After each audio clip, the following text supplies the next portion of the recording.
और चलिए आपको सीधा दिल्ली की तस्वीरें दिखाते हैं। पीएम मोदी करोल बाग स्थित संत रविदास जी के मंदिर पहुंच चुके हैं। आज पीएम मोदी का यहां पहुंचने का कार्यक्रम था।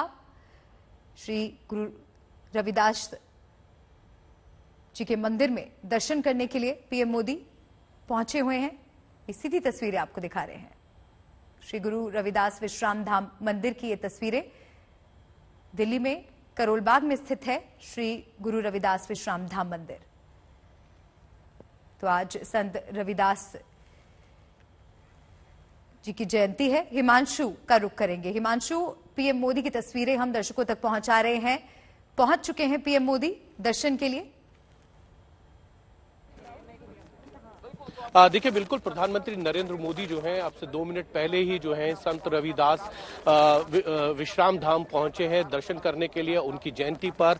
और हम सब देख रहे हैं कि प्रधानमंत्री नरेंद्र मोदी क्योंकि संत रविदास के बहुत मानने वाले लोगों में कहा जा सकता है कि जब से वो प्रधानमंत्री बने हैं और वाराणसी जब भी जाते हैं तो वो संत रविदास के मंदिर जरूर जाते हैं दर्शन करने के लिए। उनके कार्यक्रम में हमेशा संत रविदास के जो दर्शन करना है मंदिर के वो हमेशा रहता है।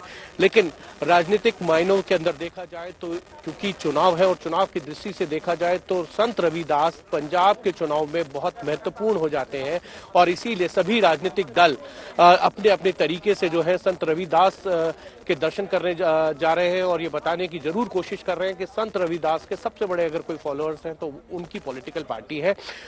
मैं एक चीज और आपको बता दूं कि जब पंजाब के चुनावों की डेट अनाउंस हुई थी तो 14 फरवरी को जो है पंजाब के चुनाव अनाउंस हुए थे।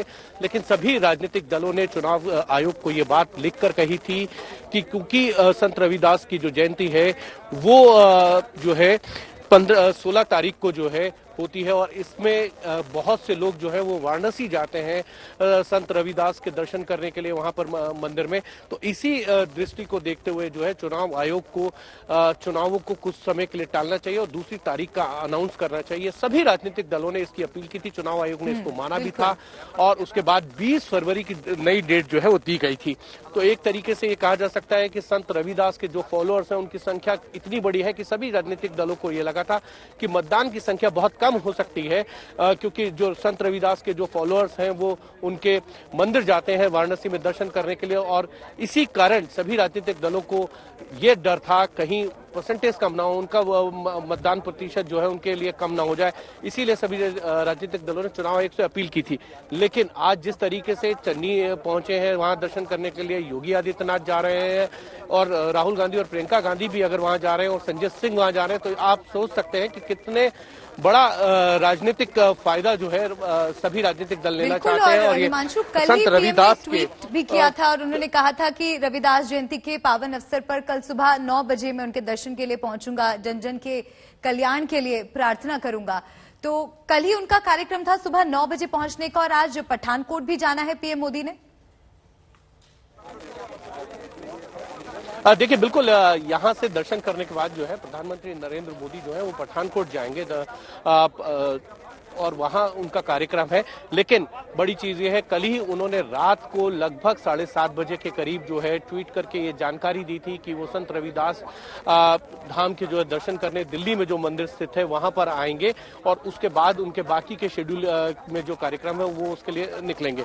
लेकिन मैं फिर से आपको यही कहना चाहता हूँ कि संत रविदास कि राजनीतिक को जो है उसमें लाकर सभी पॉलिटिकल पार्टीज जो है वो फायदा लेना चाहती हैं, चाहे वो कांग्रेस हो, आम आदमी पार्टी हो, क्योंकि संजय सिंह भी वहां वाराणसी जा रहे हैं। प्रधानमंत्री नरेंद्र मोदी अगर करोल बाग आए हैं तो चन्नी वहां है, राहुल गांधी वहां जा रहे हैं, योगी आदित्यनाथ वाराणसी जा रहे हैं। तो कहीं ना कहीं सभी पॉलिटिकल पार्टीज को ये लगता है कि संत रविदास जयंती को वो चुनाव में पंजाब चुनाव में भुनाकर इसका फायदा ले सकते हैं। और इसीलिए आप देखिए कि संत रविदास जयंती के दिन सभी राजनीतिक दल जो हैं अलग अलग जगहों पर जो है संत रविदास के मंदिर में जाकर दर्शन कर रहे हैं और ये संदेश देना चाहते हैं कि संत रविदास के सबसे ज्यादा अगर कोई मानने वाले लोग हैं तो वो उनकी पॉलिटिकल पार्टी इसमें है। मलिका, बिल्कुल आपने ठीक कहा हिमांशु, क्योंकि 2 राज्यों में यूपी और पंजाब में चुनाव है और ऐसे में दलित वोटर्स को साधने की कोशिश तमाम राजनीतिक दल कर रहे हैं। सभी दिग्गजों का जिस तरह से हम देख रहे हैं अपनी निष्ठा संत रविदास जी में दिखाने की एक तरह से होड़ मची हुई है। पीएम मोदी का सुबह 9 बजे पहुंचने का कार्यक्रम था, लेकिन आज वो कुछ देरी से पहुंचे हैं। हिमांशु, देखिए 9:15 बजे का टाइम दिया गया था, लेकिन प्रधानमंत्री नरेंद्र मोदी जो है वो कुछ देरी से आए हैं, लेकिन अब वो यहाँ पर पहुंचे हैं तो लगभग 20 मिनट का कार्यक्रम जो है उनका यहाँ पर रहेगा और उसके बाद वो यहाँ से सीधा जो है एयरपोर्ट की तरफ जाएंगे, जहाँ वो उनका पठानकोट जाने का कार्यक्रम है, उस कार्यक्रम के लिए। लेकिन 20 से 25 मिनट जो है प्रधानमंत्री नरेंद्र मोदी जो है इस संत रविदास धाम के अंदर रहने वाले हैं और उनके संदेश को लेकर वो आगे जाएंगे पठानकोट, और वहां पर जो है आज संत रविदास की जयंती को लेकर जो भी उनको कहना है वो अपने भाव जो है वो उस पब्लिक मीटिंग के अंदर रखेंगे। लेकिन इतना जरूर है कि संत रविदास जयंती को अवसर पर सभी राजनीतिक दल ये जरूर जताना चाहते हैं, ये जरूर फायदा लेना चाहते हैं, उनके मतदाताओं को लुभाना चाहते हैं कि देखिए संत रविदास के सबसे बड़े फॉलोअर्स हमें, आप वोट कीजिए और आगे आइए। जबकि संत रविदास जो हैं सामाजिक भेदभाव को दूर करने का उन्होंने काम किया था, उसको लेकर उन्होंने हमेशा काम किया। दलितों के अंदर बहुत बड़ा एक नाम है और ये कहा जाता है कि रविदासिया जो लोग हैं वो उनके फॉलोअर्स हैं। तो कहीं ना कहीं राजनीतिक फायदा इस संत रविदास जयंती का सभी राजनीतिक दल लेना चाहते हैं। मल्लिका।